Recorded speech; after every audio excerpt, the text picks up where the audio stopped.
UC எல்லாருக்கும் சுத்திட்டு இருந்த பம்பரத்தின் மேல கவனம் இருந்ததை தவிர அதை சுத்த விடுற சாட்டு மேல யாருக்கும் கவனம் இருக்குல்ல. சூரியவர்தன் KGF இப்ப கருடன் கிட்ட கொடுத்தானோ அப்பதான் அந்த மாய கையோட சதி ஆரம்பிச்சது. அதீரா கருடனை அட்டாக் பண்ணான்னு நினைச்சிட்டு இருந்தாங்க. ஆனா அதுக்கு பின்னாடி இருந்தது இந்த கைதான். ராக்கி KGF கண்ட்ரோல்ல எடுத்துக்கிட்டான்னு அதிராவை வர வச்சதும், அதிராவுக்கு 3வது மைனை காட்டினதும் இதே கை. டெல்லியில பவரை தொலைக்க வச்சதும், ஷெட்டியை இனாயத்கலீல் பக்கம் சாய வச்சதும் இதே கை. ராக்கிக்கு KGF வழி காட்டினதும் இதே கை. ராக்கி இப்போ அந்த கையை தான் வெட்ட போயிருக்கான். கதையில ரொம்ப முன்னாடி போயிட்டீங்க. பக்கா குடிகாரன். குடிப்பழக்கம் இருந்தா பரவாயில்லைங்க. ஆனா பொண்ணு ப்ராஸ்டிடியூட்டா? ஆட ஆமாங்க, அந்த வீட்லயே கிடப்பாங்க.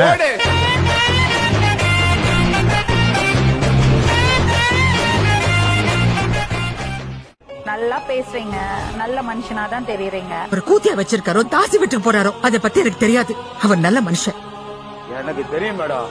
இவனை எப்படி காப்பாத்தினா, எப்படி செஞ்சா, எப்படி போன, இவனுக்கு எப்படி சோறு ஊட்டினா, இவனை கஞ்சி கரைச்சி மிக்சில ஊத்தி நெஞ்சில ஊத்தினா. நானு சாத்துக்குடி கோயம்பேட்டுல இருந்து வாங்கிட்டு போய் அதை மிக்சில அடிச்சு ஊத்தின. அவனுக்கு உசுரை கொடுத்து உன காப்பாத்தின. அவனை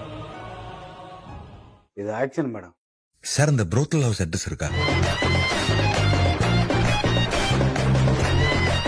சார் விசாரிக்க